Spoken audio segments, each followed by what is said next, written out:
Sastanak predsjednika Rusije i Sjedinjenih država Vladimira Putina i Donalda Trumpa u Budimpešti imaće egzistencijalni značaj za Mađarsku jer bi mogao da okonča sukob u Ukrajini koji smeta normalnom razvoju mađarske ekonomije, izjavio je mađarski premijer Viktor Orban, komentarišući pripreme za rusko-američki samit. Za 3 godine rusko-ukrajinskog rata Mađarska je izgubila 23 milijarde evra, što je gubitak svake porodice više od oko 5.000 evra, saopštio je Orban.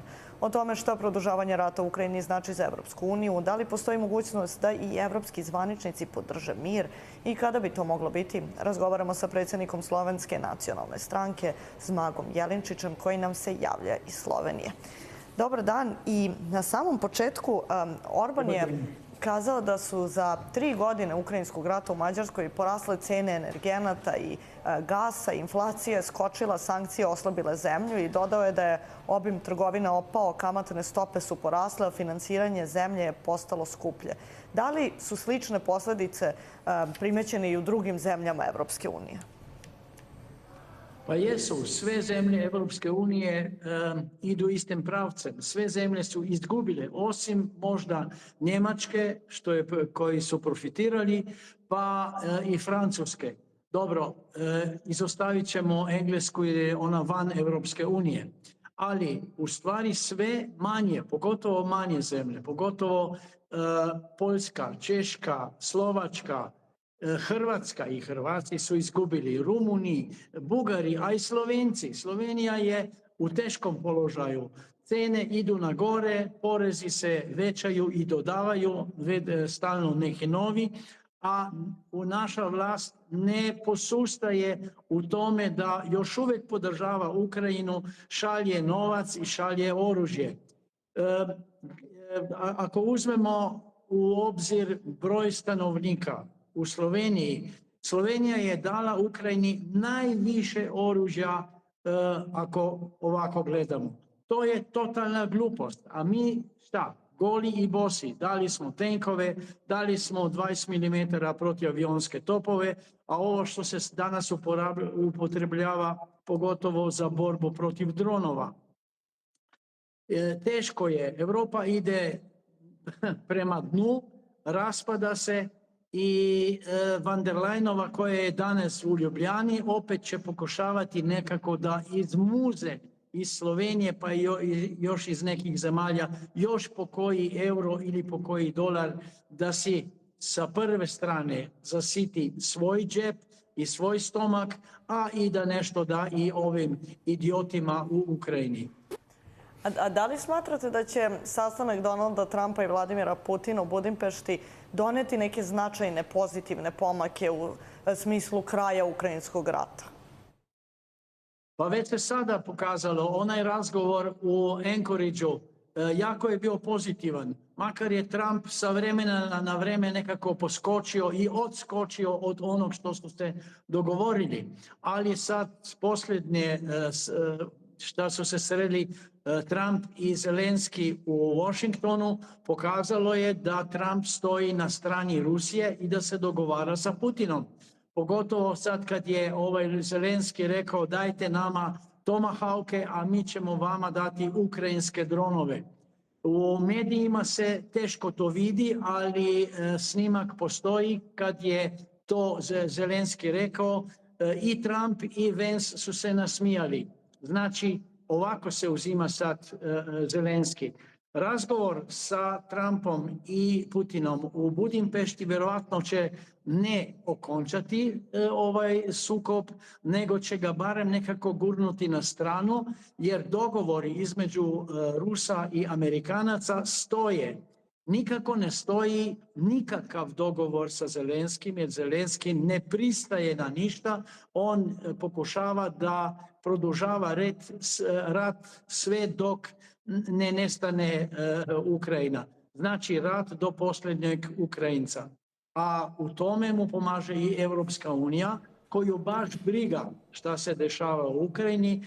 Ne samo to, čak Europa nekako plešće rukama jer se vidi kad jedni Sloveni ubijaju druge Slovene. I to sve ide u prilog neonacističkom pravcu zapadne Europe. Evropski lideri učinit će sve što je moguće kako bi pokušali da spreče sastanak ruskog i američkog lidera u Budimpešti, jer je većina političara Evropske unije usmerena na nastavak sukoba u Ukrajini i to je izjavio ministar spoljnih poslova Mađarske Peter Szijjártó. Šta vi mislite, kako bi lideri Evropske unije mogli da spreče taj događaj? Pa lideri Europske unije neće moći da to spreče, jer niko ih nije ne pozvao na taj sastanak. Europska unija pokušava da gurne nekog iz svojih, nije bitno ko, neki jedan od komesara ili tako nešto, da gurne, da bude nekako prisutan na tom sastanku. Ali ni Amerikanci, ni Rusi ne uzimaju Europske unije više kao ozbiljnog igrača na diplomatskom, vojnom ili privrednom polju. Znači, neće uspjeti, Mađari će napraviti veliki korak, bit ćemo zahvalni Mađarima za taj korak, a Putin i Trump će se dogovoriti. Ja mislim da će se dogovoriti na taj način da će sve što su Rusi okupirali bit će deo Ruske federacije, a na onom delu koji će ostati, vjerovatno tek kada se završe ove vojne akcije, u onom dijelu vjerovatno Amerikanci će dobiti neke ustupke, a možda čak i vlasništvo nad poljima i tako nešto. Zemlje Evropske unije nastoje da i njihov predstavnik bude prisutan na sastanku Putina i Trumpa i konkretno predlažu da to bude predsjednik Finske Aleksandar Stubb, jer ima dobre odnose sa Trumpom. Da li mislite da će biti predstavnika Evropske unije u Budimpešti? Ja mislim da od toga neće biti ništa, a pogotovo ne jer je to Finac. Jer Finci i Rusi imali su već razmirice. U stvari Finska je bila deo Ruskog carstva dok nije otišla svojim putem. A još je jedna stvar. Finci su bili na strani nacista za vrijeme Drugog svjetskog rata i borili su se na strani nacista protiv Rusa.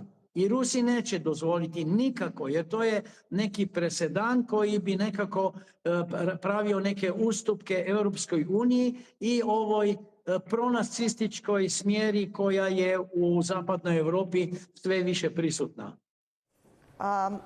Politički komentatori postavljaju pitanje zašto se Trump i Putin sreću već drugi put u vrlo kratkom razmaku, sredinom avgusta na Aljasci, a nešto više od 2 meseca posle toga u Budimpešti.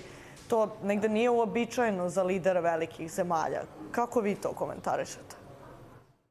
To zna se da Rusi i Amerikanci, oni vode sve što se događa u Europi.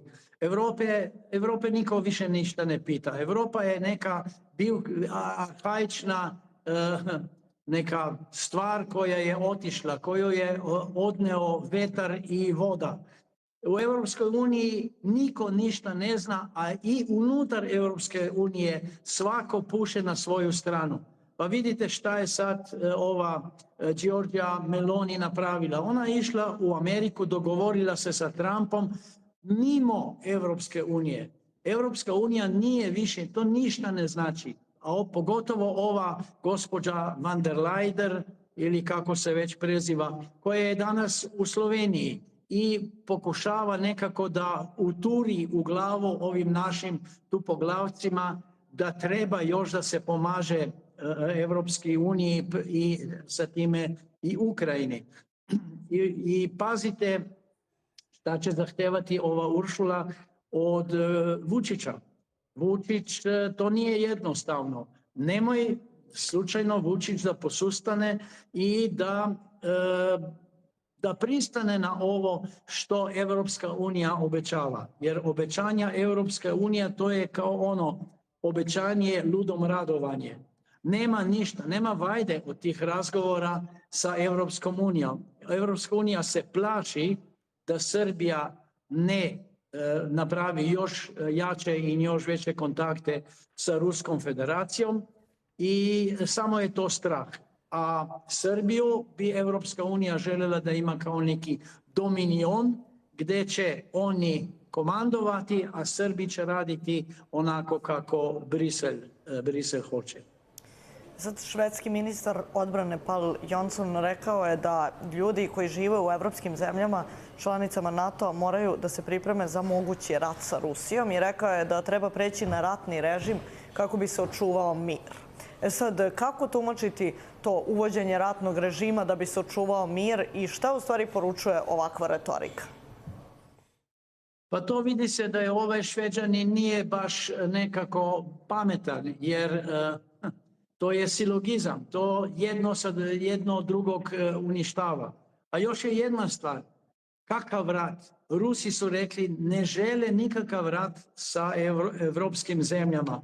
I ja mislim da neće doći do rata, jedino ako ovi baltske zemlje nekako guraju prst u oko Rusima, pa će Rusi da udare na taj način, da vrate udarac. Ali Rusi nikako neće prvi napraviti takav korak. Putin je rekao šta Europa ima? Europa nema resurse, nema rude, nema energiju, ništa nema u stvari i čak je i poljoprivreda i na jako niskoj razini. Jedino što ima celu plejadu pedera, lezbejki, LGBT-ja, nekih raznospolnih varijanti i ne znam čega. I Putin je rekao, mi to ne trebamo. Ostavljamo Europi ove degenerike, a pored toga imigrante kojih je Europa navukla, ostavljamo Europi. I Arapine i Crnce. Toga ne želimo i nećemo. Hvala za to, imajte svoju Europu, a Europa će propasti i ovako i onako, unutar će se zgrusnuti. A kako građani Slovenije reaguju na ovakve poruke kao što je ova iz Švedske, da treba da se pripremamo za rat? Pa u Sloveniji mi ovakvih švedskih poruka ne uzimamo ozbiljno. To je kroz jedno uho uđe, kroz drugo uho izađe. Ne uzima se u obzir to.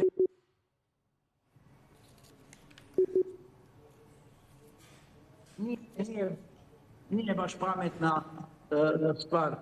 To Slovenci smo ipak pametniji od ostalih Evropljani, ove zapadne Evrope da kažem, i tako to kod nas ne pade na plodna tla.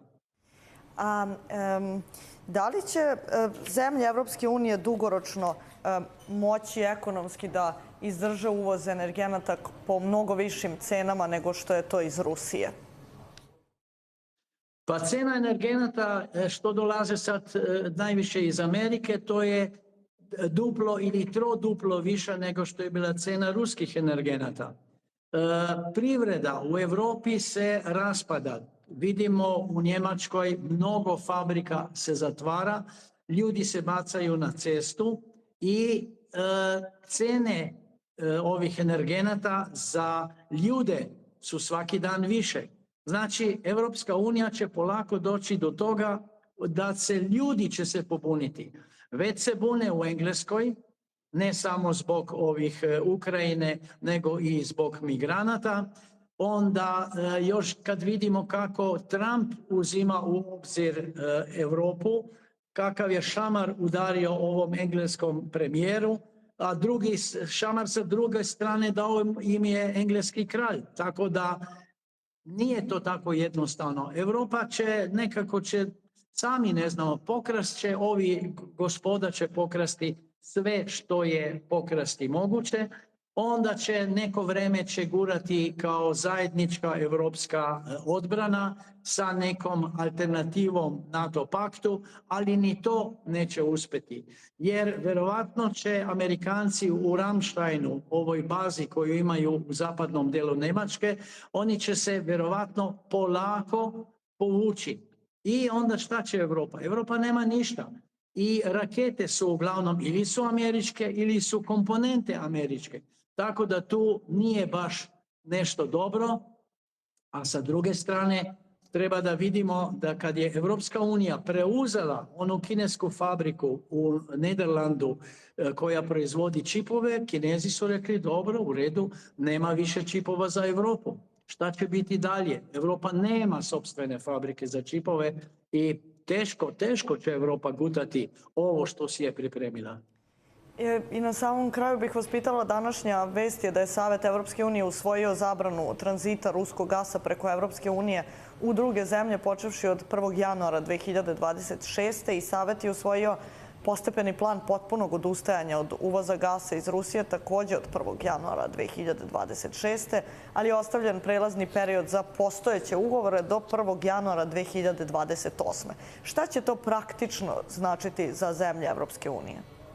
Pa ja mislim do 2028. Evropska unija više neće postojati. A ovo što je potrebno, kako kažu, 1. januara 2026. da prestane svaki kontakt sa dovođenjem ruskog gasa, to ja mislim neće uspjeti. Jer Mađari će trebati taj gas, Rusi će prodavati taj gas. Napravit će neki novi plinovod, gasovod i ja mislim da bi bilo izuzetno dobro da Rusi naprave neki gasovod preko ovog dela Ukrajine kojeg treba još zauzmu pa da ide direktno na Mađarsku. Mađari onda će prodavati i Srbiji, i Sloveniji, i Slovačkoj, i Austriji i drugim zemaljima. Jer Evropa treba gas. Ovo što van der Leinova govori da je to potrebno da se uništi sve, da prestane sve, to je ono, kako se kaže, jebe lud zbunjenog. Hvala vam mnogo što ste bili naš gost.